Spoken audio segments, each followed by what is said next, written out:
did you put a picture of Donald Trump as your thumbnail? Oh, Yeah. How did you know, dude? That is a very hard voice to mimic with all that And the personality, vibration. though. Yeah. And the I believe that TikTok is a better opportunity than Amazon. And I believe that the amount of effort and different things to get it to go is going to be greater, and the opportunity is going to be greater. I'm just so you know, guys, I'm a big TikTok shopper. I'm addicted to You TikTok are? shop. Michael? Yeah. Okay, so this trend for me started with Temu. We have the biggest podcast, okay? The biggest, the best. Nobody's bigger than us.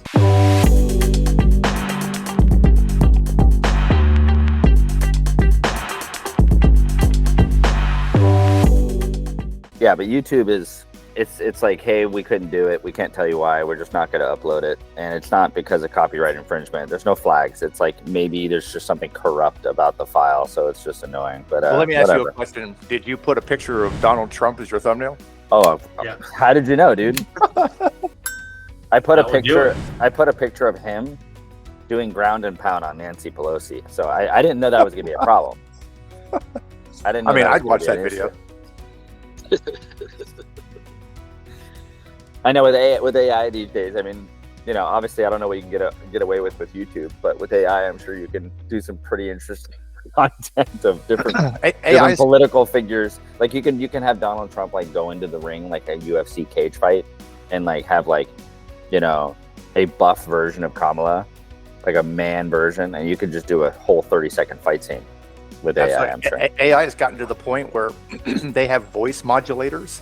And they can do fake videos. So you'll go on like YouTube and you'll see advertisements with people talking that aren't actually talking. Like Joe Rogan talks about how he's being mentioned in lots of advertisements that he never did. And it's almost to the point where you almost can't tell the difference. It's pretty scary. it's getting weird. It's getting hairy. You could and now the problem is when you have the legal justice system with the jury and everything, and you can go, oh well, here's a video of this person beating his wife. It's just an AI video, and you're like, oh well, that's evidence. There we go, lifetime in prison, you know. And you're like, oh, right. Yeah, my friend has an AI that not only like we type to it, he talks to it, but not only does he talk to it, he has it like take on the identity. Like right now, it's Robert Kennedy Jr. And like last week it was like Joe Rogan, and so like and it is literally sounds flawless. Hold on. The AI can sound like probably one of the hardest voices to mimic, which is RFK Jr. Yep, like that raspy. That is a very hard voice to mimic with all that and the personality vibration. though, and the personality, not just the voice, the personality, the temperament and everything. Yeah, man. I mean, all right, guys. Well, hey, I'm pretty pumped about where everything's going on because, you know, as a service provider, there's no shortage of work. There's no shortage of stuff to do, guys. We have so much to do. AI is become more of a companion than a replacement. Yeah, so I have something cool to show you, and something that I wanted to bring up. I personally believe, and this could be just me, but I believe that TikTok is a better opportunity than Amazon.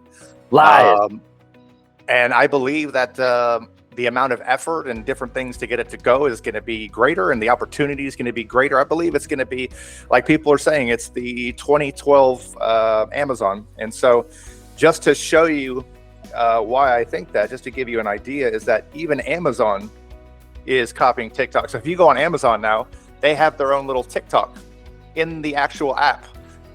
And it's called Inspire, which is influencers. And this is an idea showing that Amazon is trying to keep up with TikTok. So it is the second icon on the left. Okay, hold on. You're going fast. So I go to Amazon app. I go to the second icon to the left, which is a little play button. Got it. Oh crap! Look at that. Right here is essentially Amazon trying to jump on the Forex bandwagon, and it actually, the first video actually says TikTok. Look at that. It looks like TikTok. Doesn't that look like TikTok, guys? It is That's TikTok. Crazy.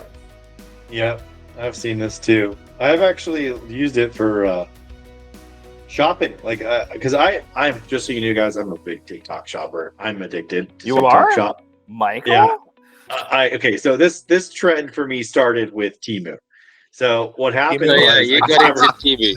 So yeah, I got into Temu is right? the gateway drug to. It's a gateway drug. So Temu was my THC for Chinese shopping, right? And I was like, I gotta try this. I gotta try this. I gotta try this. So I spent like probably over the course of a month or two, just about $100 on Temu. Just to give you a for reference, $100 on Temu gets you a house full of stuff. It's like Santa Claus at your doorstep. Yeah, seriously, packages arriving of all shapes and sizes. Now, obviously, my wife was like, "Honey, what the fuck are you doing? Like, why are you shopping on?" I'm like, "I don't know. I don't even know why I need this stuff. I just kind of wanted to see what it looked like." And then TikTok Shop started, right? And then, I bought some random items and I was like, this is so cool. So then I found like my second purchase was a remote control dinosaur for my daughter to play, for me to play with, right? And it worked perfectly. It was like $14. And it had a remote control, and the dinosaur walks and it breathes mist and it has a red light. Did she love it? Yeah, and she was obsessed. All she wanted to do, right? And I was like, I spent $14 and literally I made a little private Disney World from TikTok Shop. Yeah, that's awesome. So then now, or Universal Studios, I should say, because Jurassic World. But then anyway, and then I started and other things, and I started buying other toys, and then I started buying clothes, and then I started buying T-shirts, and then I started buying shoes, and then I started buying, and I was just like, they're all shit, all of it garbage. Like I bought a shirt, one wash, destroyed, right? And I was like, it was like $8 for a beautiful polo. I wore it one time, and I was like, this is the best looking polo I think I own. Just don't wash it. One time, just like holes in it, basically, right? And I was like, oh shit, I get it. So then, who knows what I was actually wearing, right? Like, what is it made of? So then, but then I still couldn't stop. And now it's, honestly, it's not very much. I'm probably got $40. But I love TikTok Shop. I watch all the videos, and I add to cart. I don't go on TikTok Shop unless I'm researching or looking at a client, or we're talking to a client and I go to their shop. But outside of that, I can't. Instagram is already enough of a mind suck, brain suck, that I don't have the bandwidth for another one. I just don't. Like, I'm already on Instagram Reels, losing half my life and all my brain cells. Absolutely. Yeah. Well, Mike, let me ask you a question. First of all, I'm right there with you, Ian, on the Reels. Absolutely. I send you so many Reels. Dude, it's ridiculous. I know, and they're all funny as shit. They're funny as hell. Yeah. I used to be on Instagram, and I transitioned to TikTok because the Reels are. Hold on, is this a public coming out call that we're doing right now? This is a public coming out of ending Instagram and now on TikTok. And I will go on Instagram once a month, and I'm on there for about 30 seconds, and I'm like, sorry, you guys don't have shit on TikTok. I'm out. I literally go right back to TikTok. What about TikTok is better for you than Instagram? Because to me, it seems pretty much the same shit on Reels and all that. It's constant. It's constant Reels, and I think that's what makes it a little bit different. It's the algorithm. It's more tailor-made. So Instagram Reels, and if I like something, or if I it shows that I watched through it, and it takes too long for the algorithm to update my preferences on Instagram. On TikTok, it's within literally minutes. I go and I engage with something, and then it's in seconds. It knows that I'm into that. Instagram takes like 3 days, and I'm like, so my attention span is already gone within an hour, or not even an hour, 2 minutes. So I start scrolling, and I'm like, okay, and then it lost me already, and within 3 minutes. You realize how incredible 3 days is, by the way. Like, let's just internet time. That's forever. But let's just zone out, like from a 30,000 foot view for a second, and realize that we're complaining. And you're actually 100% correct, Michael. But realize that we're complaining about 3 days for a software to figure your entire interest and personality out. It's just too slow. Like, what has happened to it? It's only too slow when someone can do it in 3 seconds, right? Yeah, when something is faster, then now the other thing's too slow. But like a year ago, when I wasn't into TikTok at all, or 2 years ago, Instagram was fine. 3 days was perfect. That was what I was used to it, right? It took 3 days for it to figure out my interests. When my interests change every day or every week, depending on the news, depending on what's happening, right? But when TikTok recognizes your interests change by the minute, I have to ask you a question about your shopping on TikTok. Does this happen between 1 and 4 a.m.? No, I'm not an HSN type clientele. This happens primarily on the toilet. Oh yeah. Let's be honest. I mean, look, for me, it's pretty much people, like, you can go to Instagram and go to the search page and the explore page shows up, right? And for me, my explore page is meat, because I love watching barbecue, UFC, and Boston Terriers, because I have 2, and then cute girls working out. That's basically it. Look, I got cute girls working out. You can't see anything, but yeah, cute girls working out. Everyone likes cute girls working out. Everyone likes meat. I don't know why there's pizza. I think there's pizza in there. And then it knows UFC, you well enough. UFC. But I gotta say, it's pretty good. Like, I don't follow cute girls working out. I think it's more profiled me as like, hey, you like girls. You're a man. I think that's what I hate about Instagram. I do because I'm like, I don't even know who any of these girls are. But the Boston Terriers, I'm guilty. I look at a lot of dog stuff for sure. I'm guilty there. And UFC, I'm a UFC slut for sure. Look at that. That one point. That one point is my biggest pet peeve with Instagram versus TikTok.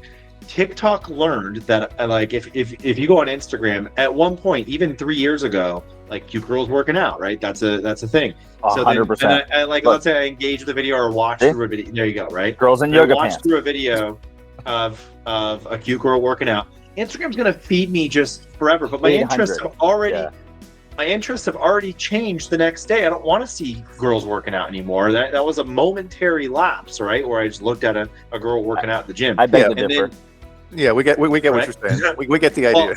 Well, yeah. So I just don't want to see it, because then it's just like, I don't know, I feel kind of guilty about it. I don't want to watch that shit. Okay. And then you got you guys working out. Joe Biden. Look, that Biden? Biden jacked. Someone put Biden's head on his feet. And it's like, I gotta say, Instagram killed it on that one, because I was on the feed. And by the way, that is the best Biden jacked. That looks like RFK's body. Yeah, that is. That's RFK. I think that's RFK with Biden's head. By the way, if this was our president right now, I wouldn't be complaining. I can just look at this guy and be like, I'm all in. Like, I'll vote for you. Well, unfortunately, if he actually looked like that, he would be sharp as hell, right? All in. Yeah, all in. I don't care what party he's with. Yeah, I don't even care if he's a dictator. With that body, I'm voting. Bro. Yeah, well, we know that Biden takes an afternoon nap. Let's just be honest. I think more than one, or the entire afternoon. Yeah, one thing I would say that's different about TikTok and Instagram is that they followed the trend and they made the creators an integral part of the platform, which changed everything. They made it so that they get a piece of everything, which makes it so that they work for the sellers, and they created it's good for the creators, good for TikTok, good for the sellers and the consumer, and that's why it's going so viral, and that's why Amazon's trying to keep up with it. That's a good point, Eric. The thing is, they weren't greedy. I think they weren't greedy. They didn't want everything for themselves. TikTok was willing to share, and they wanted everybody to win. And that's why they're winning. You know what it is? You know what it is, guys? It's basically YouTube all over again. It's YouTube basically saying, you produce the content, you drive it, and we'll give you a commission on the revenue we make. How is that any different than YouTube?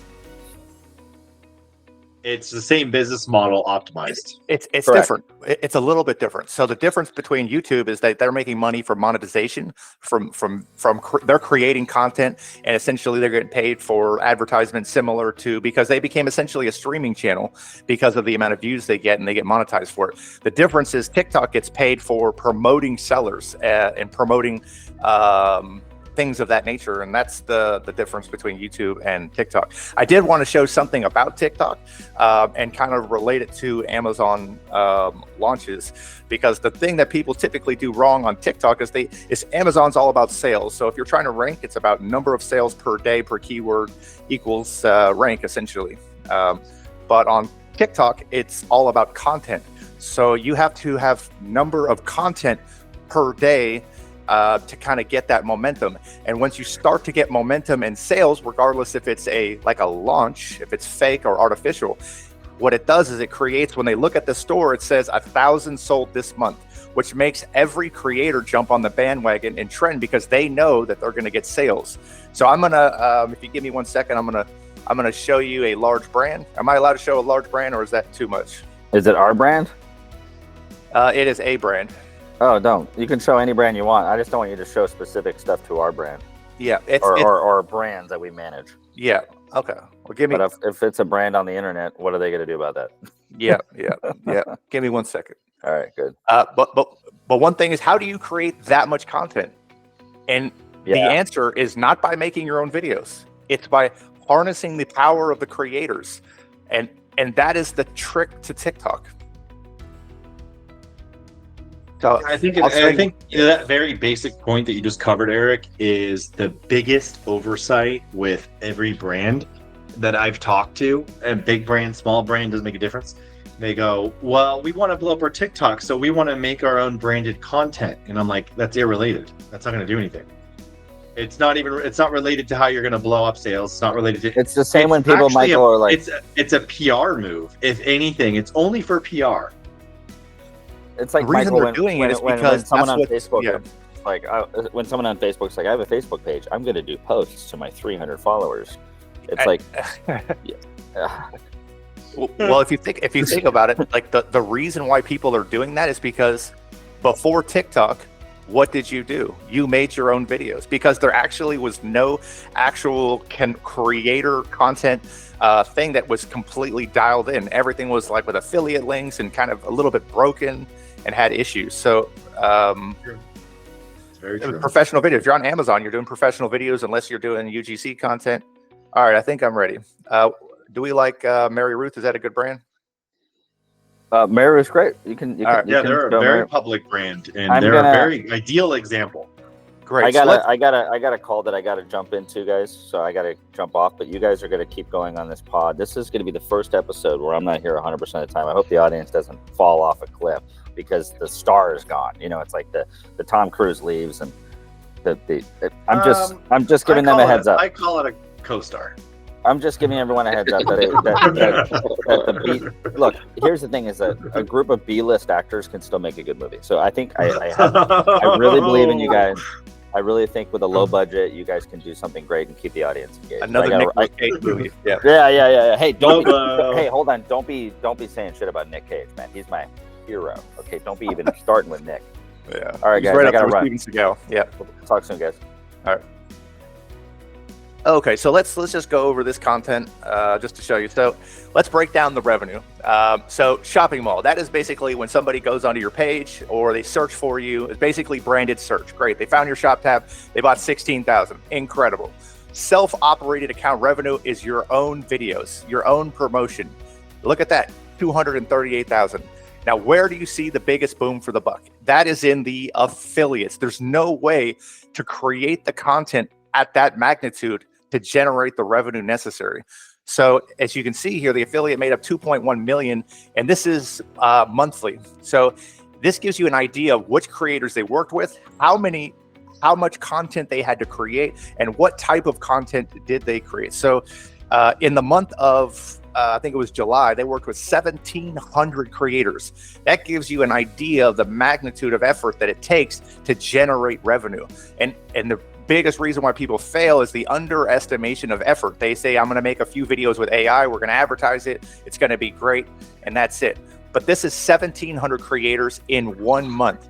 And if you look at it, it's work, man. It's work. They got to work.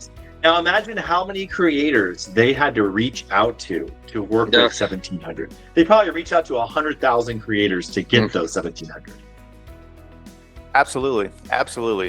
Like, it's magnitude. They reached out to, they thought big and were like, okay, we're going to reach out to 100,000 creators so we can work with 1,700. Absolutely. And I just wanted to show a preview of like the reason why brands fail is the underestimation of effort. But if you were to launch a product on Amazon today, you wouldn't be profitable for 60 to 90 days. That's kind of the standard and everybody's kind of accepted it. TikTok isn't any different. You have to create enough content to get momentum, and a lot of time that requires coming out of the pocket and paying a lot of creators to get the momentum. And this kind of just gives you an idea, and you can reverse engineer your competitors, and you can put together a strategy that can get the same momentum as your competitors. It's true. Yeah, it's a very solid point. That's what it takes, and I think it's magnitude. If you think big, and putting out, like, a lot of people go, I want to be viral on TikTok, or I want to be this big thing. It's, and then they make a video a week, or they make or they do an affiliate a week, and you're like, I've been working it, but I've been kind of failing at it. I'm like, if you have to always 10x your thought process, or 100x your thought process, right? If you think that reaching out to 1,000 creators is going to make you big, think again. What about if you think reaching out to 10,000 creators is going to make you big? Look how many if you want to be a millionaire, look how many creators Mary Ruth reached out to. They reached out to probably upwards of 50 to 100,000 creators, right? So, and then they thought in millions. They know, if I go reach out to 100,000 people, I got millions coming in that way, right? Not to mention all the revenue they got from all the other platforms they're on. How much revenue did they get from Whole Foods? How much revenue did they get from Amazon? How much revenue did they get from their D2C site? How much revenue did they get from any other platforms, or Target.com, or the in-store Target, or any other place they're located, right? So, but they thought about 100,000 creators. And so, if you're thinking in terms of orders of magnitude of tens of thousands, 20s, 50s of thousands, hundreds of thousands, millions, then now you're on the right track, right? Could be a millionaire, you think in millions. Absolutely. And I think that if you're going to err in any way, it would be in creating too much content.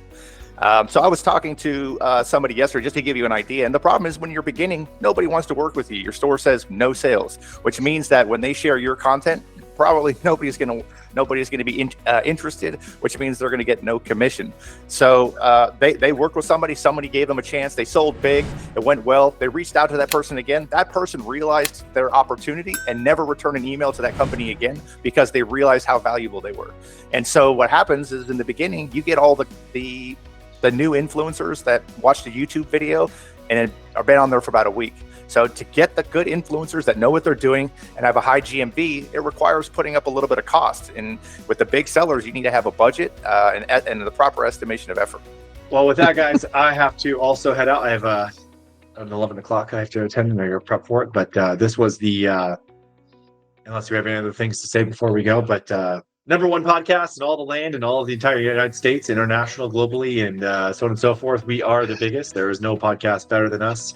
And I just wanted to make sure that I know that we're not allowed to make claims, but I just want to make sure that I don't think that Michael is too far from saying that it is the best. I feel like that's right on point. It's also the biggest. We have the most audience. We have the biggest podcast. Okay, the biggest, the best. Nobody's bigger than us. Nobody. And I know. I've seen a lot of podcasts. Okay, we're the best. We're the biggest. I don't know why. Just is that way. It's just the way it is. Okay. The way it is. All right, guys.